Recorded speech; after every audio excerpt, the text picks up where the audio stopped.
Coucou, je vous fais ce témoignage pour vous parler des violences conjugales, notamment des violences sur ex-conjointe, ce que j'ai subi. Donc,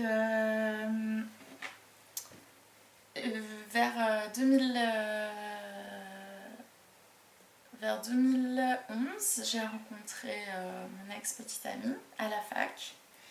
Et on s'est mis ensemble et c'était une relation passionnelle, c'était très compliqué et on s'est séparés et remis ensemble une dizaine de fois. Jusqu'à 2016 où on s'est séparés officiellement. Et quand on s'est séparés, en fait, c'était suite à une dispute et on se disputait tout le temps. Et en fait, après, moi, je voulais revenir. J'étais encore amoureuse et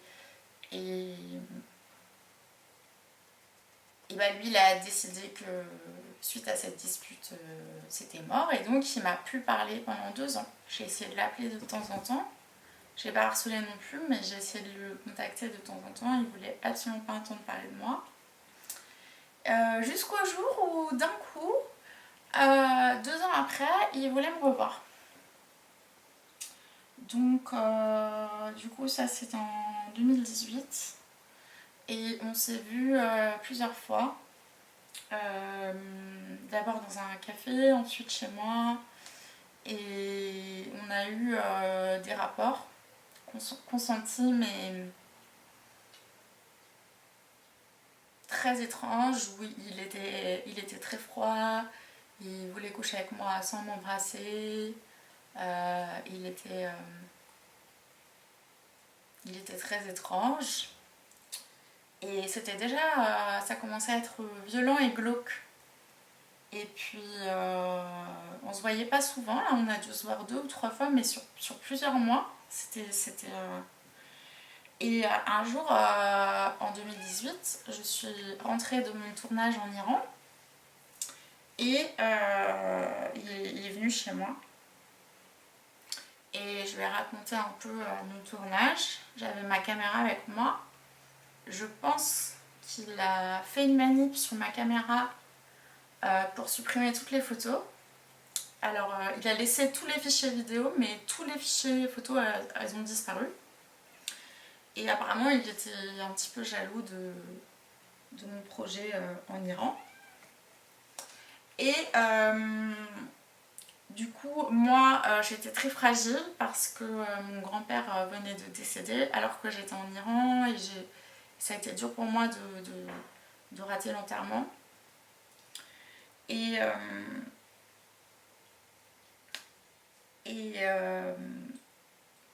donc, un jour, on va au ciné ensemble.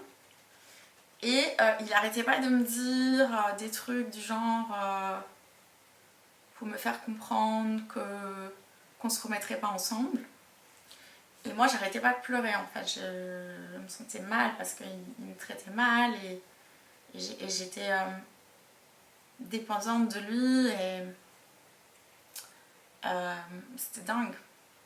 Et donc on allait voir ce film, je connaissais vaguement de loin la réalisatrice et donc j'avais envie de le voir. Et ça parlait de viol. Et en sortant du film, on est rentré chez moi et toute la soirée, on a reparlé ensemble des différents viols dont je me rappelais à cette époque, parce que je ne me rappelais pas de tous mes viols. Et là, il a prétendu qu'il allait m'aider à porter plainte. Sachant qu'il a été témoin indirect en 2013, le lendemain de mon viol, par un étudiant de théâtre de Paris 8 qui s'appelle Victor Cuevas. Et il a été mon témoin. Donc, comment vous dire ? Il est témoin sur une autre affaire, sauf que ce témoin, c'est un violeur. Donc c'est très pratique. Et donc ce soir-là, il a dit «Ah mais tu sais», donc il s'est fait passer pour un féministe et il m'a dit «Ah tu sais, tu peux encore porter plainte, c'est encore temps, je vais t'aider si tu veux». Alors que, est-ce que en 2013, il m'avait aidé à déposer plainte? Non. Il m'avait recommandé de partir à New York, parce que j'étais sur le point de partir à New York, et d'oublier tout ça. Donc voilà. Moi, je pense que c'est un mec qui était très très très manipulateur. J'ai beaucoup souffert avec lui, vraiment. Il était assez rabaissant régulièrement et j'avais beaucoup de problèmes de santé et pour lui, ces problèmes de santé, ils étaient inexistants. Pour lui, j'étais chiante. Pour lui, mes migraines, j'étais chiante. Mon endométriose, j'étais chiante. Mes projets professionnels, j'étais chiante. Et en fait, et pendant tout, même le moment, toute la période où on a été ensemble, j'avais déjà des problèmes de santé mentale. Et à chaque fois que je lui en parlais, il faisait comme s'il n'y avait rien en fait, où il m'humiliait. Et, et en fait, bah, j'ai été diagnostiquée récemment d'un trouble de la personnalité schizotypique, donc ça veut dire que je suis sur le spectre de la schizophrénie, ça m'arrive d'avoir des sensations psychotiques. Et en fait, quand je lui parlais de ça, à l'époque, lui m'avait recommandé en fait d'arrêter tous mes médicaments parce que j'avais fait un petit peu d'hôpital psychiatrique 3 jours et on m'avait donné des antipsychotiques à prendre et donc lui m'a recommandé donc à l'époque de jeter tous mes médicaments, de ne pas me soigner et du coup j'étais dans une souffrance psychologique en permanence parce que j'avais des problèmes de santé mentale. Et ça l'a jamais intéressé, il n'a jamais pris ça au sérieux, il s'est jamais intéressé à ma santé en fait.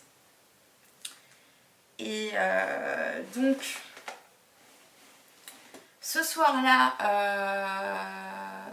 d'août 2018, donc il me dit qu'il va m'aider à porter plainte. Je me dis, ah bah, moi dans ma tête, je me dis, est-ce qu'il m'aime, est-ce qu'il m'aime pas, d'accord, il m'a dit que c'était fini, mais j'étais syndrome de Stockholm, complètement dingue de lui. Vraiment folle amoureuse. C'était l'amour de ma vie. Il m'avait pas parlé depuis 2 ans, mais moi je l'avais attendu. Et là, j'ai beaucoup pleuré. Comme on a parlé de mes viols, j'étais très mal. On a fumé beaucoup de joints. Bon, je suis fumeuse. Hein. C'était habituel. Mais voilà, donc j'étais très fragile ce soir-là. J'allais mal. J'ai beaucoup pleuré. J'avais des flashbacks de mes viols. Et j'avais mon ex qui m'avait ghosté depuis 2 ans sur le dos, avec qui j'avais couché 2-3 fois. Et il était chez moi. Et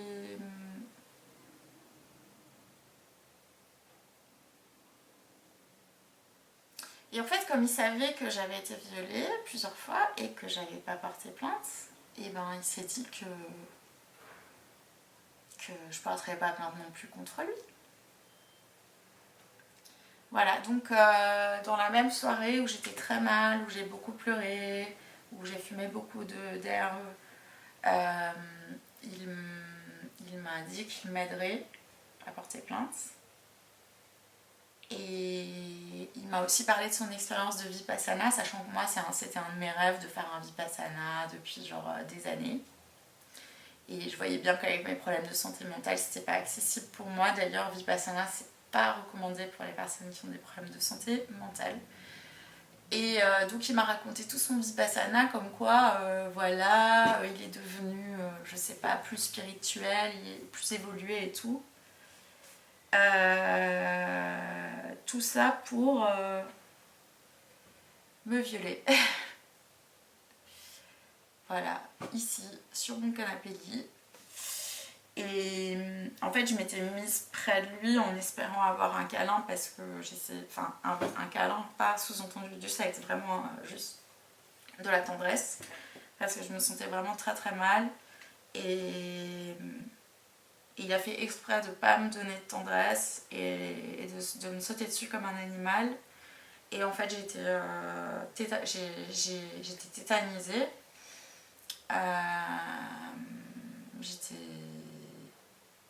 J'étais dissociée, je ne pouvais pas me débattre. Et j'ai dû attendre que ça se finisse. Et après, en fait, pendant 6 mois dans ma tête, j'essayais de comprendre ce qui s'était passé. Et j'avais peur de lui.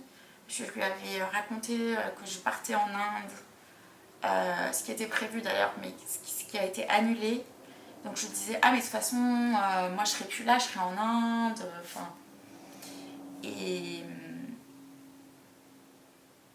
Et en fait, j'avais peur de lui, je me cachais, je voulais pas qu'il sache où je suis, j'avais des sentiments ambivalents. C'est très étrange et j'étais toujours un petit peu sous...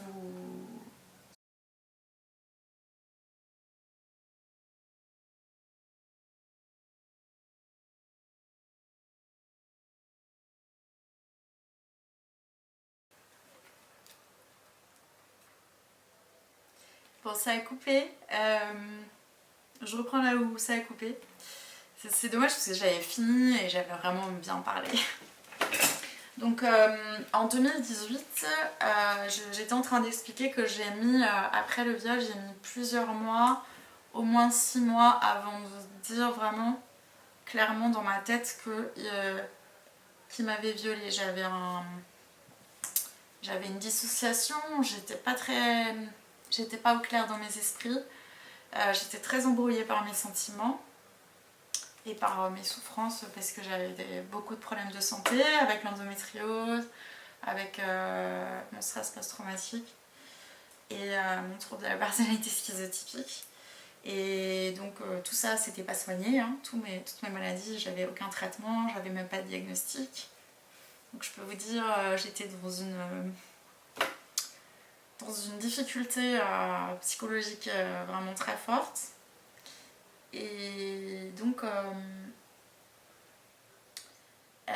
je l'ai revu 2 fois. Je l'ai vu une fois à la fac. Et il croyait que j'étais en Inde et donc ça l'a étonné de me voir et j'étais tétanisée, j'ai très peur de le voir. C'était très dur pour moi, vraiment. Je suis partie me réfugier aux toilettes,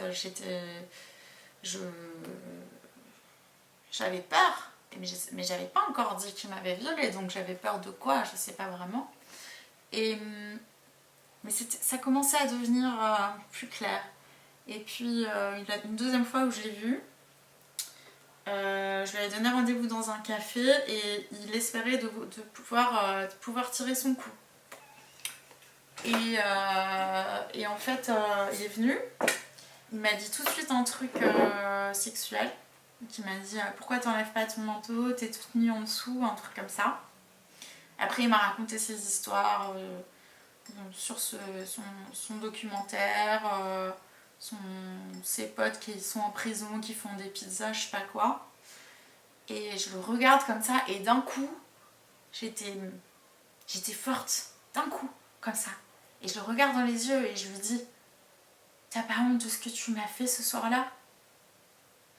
Et là il me dit quoi ? Tu dis que je t'ai violée ? On va à la police tout de suite. Et puis après il s'habille et part en courant. Il s'est barré quoi. Et au moment où lui il a dit tu dis que je t'ai violée, parce que moi j'arrivais pas à trouver les mots, c'est devenu clair pour moi, clair comme de l'eau de roche. Je me suis dit mais oui, il m'a violée. Celui que je pensais être l'amour de ma vie m'a violée. Et donc après ça, je voulais porter plainte. Et je demandais tout le temps à cette amie. Et elle ne voulait pas du tout m'aider. Donc je lui ai raconté le viol, quoi. Et il y a cette autre amie à qui j'ai raconté aussi. Donc les deux, en fait, quand je leur ai raconté le viol, les deux m'ont cru. Ça se voyait sur leur visage, ça se voyait comment elles m'ont répondu. Donc elles le savaient. elle me croyait. Et comme elle me parlait plus parce que voilà, je m'étais énervée parce elle voulait pas me faire d'attestation, elle voulait pas m'accompagner au commissariat, des trucs comme ça. Et j'avais demandé des témoignages, elle m'avait pas fait. Et du coup, comme elles étaient fâchées contre moi, que je les avais un peu insultées sur les réseaux sociaux, elles se sont amusées à mentir pour défendre mon violeur. Donc ce qui s'est passé, c'est que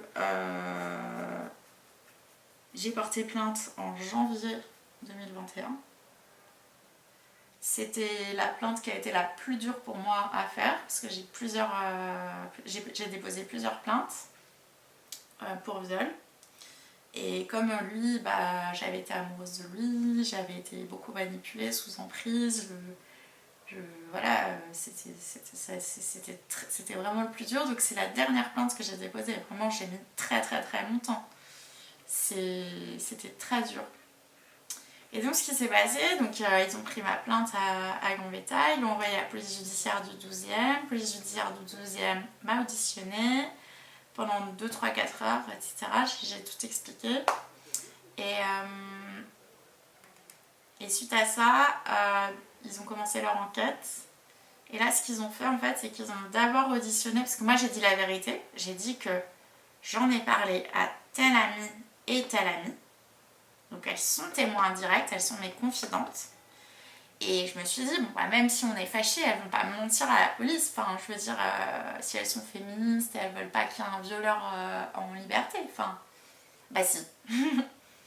Donc du coup, la police, l'enquête, ce qu'ils ont fait, c'est qu'ils ont d'abord auditionné ces 2 nanas, en premier. Il y en a une qui a dit qu'elle s'éloignait de moi parce que j'avais des problèmes psychologiques, alors qu'en fait j'avais un stress post-traumatique, mais bon. Et qu'elle n'y croyait pas parce que elle pense que je suis embrouillée dans ma tête et que puisque je voulais le récupérer, que j'étais amoureuse de lui, j'ai forcément séduit et je lui ai forcément fait une entourloupe de séductrice, quoi, pour niquer avec lui, pour essayer de le récupérer. Voilà ce qu'elle raconte sur moi. Et puis l'autre, pareil, elle dit que je parlais souvent de violence sexuelle, elle n'est pas très explicite, elle donne pas trop de détails et elle dit qu'elle sait pas trop, et bon, elle le défend, mais pas non plus corps et âme. Mais l'autre là, elle y va vraiment en mode... Et donc vu que ces 2 nanas, dans leur audition, elles disent que j'ai tout inventé, d'après elles, et qu'est-ce qu'ils ont fait, ces couillons de la police judiciaire? Ils ont classé, le procureur, il a dû leur dire de classer l'affaire, classer sans suite, l'enquête, sans auditionner mon agresseur. Il n'a même pas été appelé par la police. Alors qu'il y a des nanas, leur agresseur il fait 24 heures de garde à vue, ensuite il y a une confrontation, ça leur fait un peu flipper. Moi, mais que dalle. Donc je vous explique comment j'ai su ça.